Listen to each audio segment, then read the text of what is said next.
What's up, guys? It's your homeboy Bigfoot. Don't forget to go vote, guys. No matter who you choose, it is important that you let them hear your voice. I just wanna continue in Bigfoot's steps, and I just wanna say that this video is not meant to be a advice on who you should vote for, but this is just my opinion, and you should always do your own research and decide for yourself who you are going to vote for. At the end of the day, you are an adult, and it is your own decision who you are going to vote for. Now, I just want to make a full disclaimer that I am a little bit biased. I would probably vote for Zohran, as you might have understood from the title of this video. I would vote for him because he's pro-Palestine, which is the only candidate that is anti-genocide and pro-Palestine. But I obviously understand that this particular geopolitical issue has nothing to do with running the New York City as a mayor. But still, for me, this is such a big moral issue that I would probably still decided to vote for Zohran. Now we will watch an interview where I want to draw a bigger picture, a bigger point. But before we do that, make sure to smash that like button, make sure to smash that subscribe button, make sure to wait till the end because I have a huge announcement for all of you. A big announcement. Yeah, so let's go, let's watch it together, okay? Let's watch the interview together. What are your top issues as a New Yorker? I don't think I'm an issue person. It's more of a, number one, will this person make things worse? Not many people clear that bar. If they can clear that bar, then it's sort of like, can I trust this person?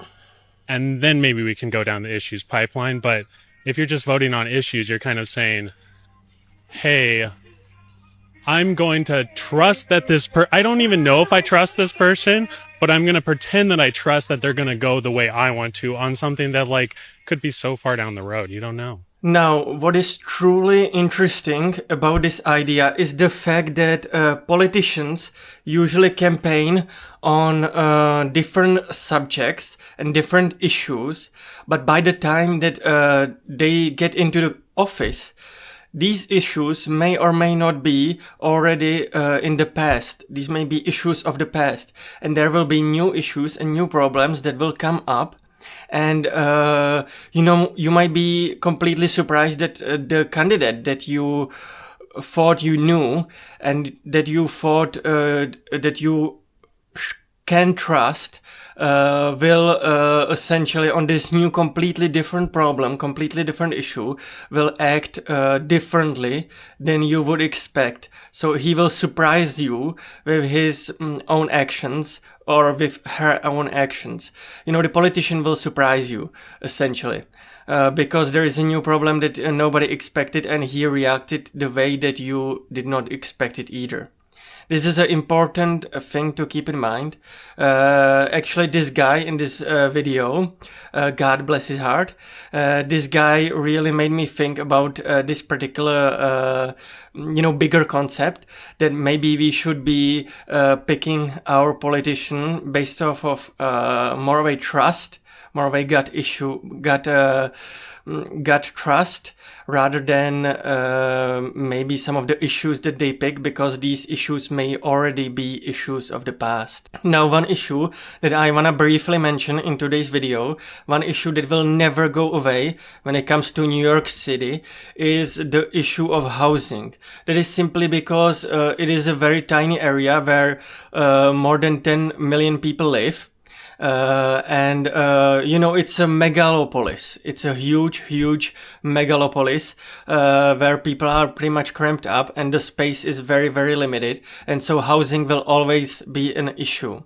Kumo, who is the other candidate who is leading in the polls by a tiny margin, hopefully won't anytime soon. But Kumo, who is leading for now, he is actually being backed by the real estate lobby that is in New York, by huge donors from the real estate lobby. And so we can expect that Como will not change the status quo. He will make things pretty much, he will keep the status quo. He will not he will definitely not propose any big changes. That is because it works, so why change it, right? The lobby will try to prevent any change from happening because this could disrupt the business. This could disrupt the business flow. Or maybe they would even wanna get rid of some regulations that would make it easier for them to profit off of the real estate in New York City. On the other hand, we could expect from Zohran Mamdani that he is backed by small donations, by people's donations. He is the people's choice. And so he won't be as restricted by the lobby to impose new changes that comes to real estate. Now, we have to be quite honest. That is, not every change is change for the better. Not every change necessarily means that it's going to be better. Take, for example, rent stabilization, rent control. Any sort of regulations like these have also consequences, negative consequences as well. For example, the vacant apartments are due to the fact that people don't want to rent out these apartments because they would get a small amount of money for them. They would get only rent stabilized money for it, and so they feel like that it's not worth the hustle to rent out these apartments, and so some of these apartments are vacant. Now, the administration, not just any of these candidates, but this was already proposed. This was already proposed by the previous administration in New York City, that there would be a vacancy tax. Now, this could potentially work, but there will be again other negative consequences that we may not think about right now. We may not see them clearly, but they may occur in the future, because that's just how any regulations and any sort of involvement from the government, from the New York City's bureaucracy, all of these restrictions always have some sort of consequences.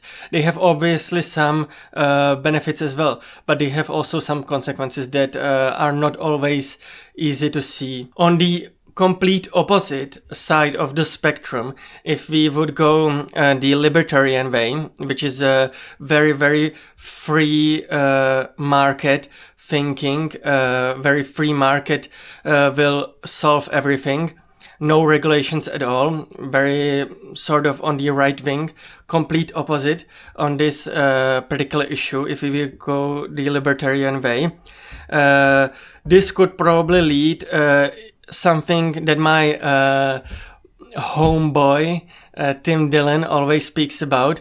We can see something similar happening in London, where a lot of the real estate downtown has been purchased by oligarchs from all over the world, from dictators all over the world, and they basically have it as a backup plan. If they get overthrown in their country, if there is a coup in their country, they have a backup plan to live in a London, and they sometimes send their family to live there for small periods of time, but most of the time this very, very highly luxury with a very high price tag real estate in London is usually empty, and so a lot of the downtown may be completely empty, with being completely soulless, because there are just no people living there.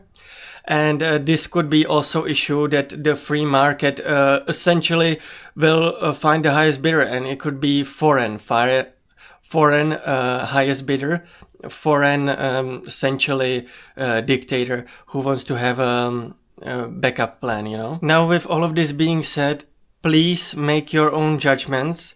You are an adult if you are able to vote, so please make your own research and don't get influenced by my opinion, okay?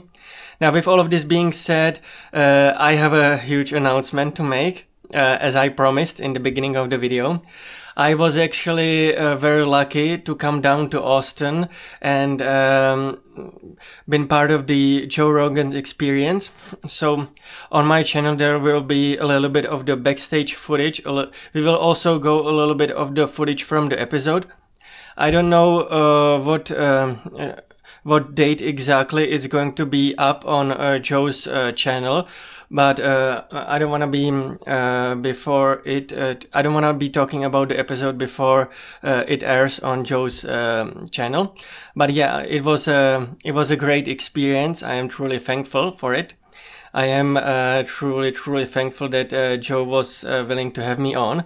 It was just amazing. It was a dream come true. So thank you so much for Joe if you are watching.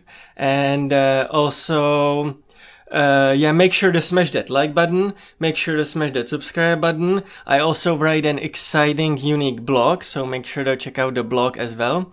Make sure to check out the videos here, there, and everywhere. And guys, I will see you in the next one. Bye bye. Bye bye.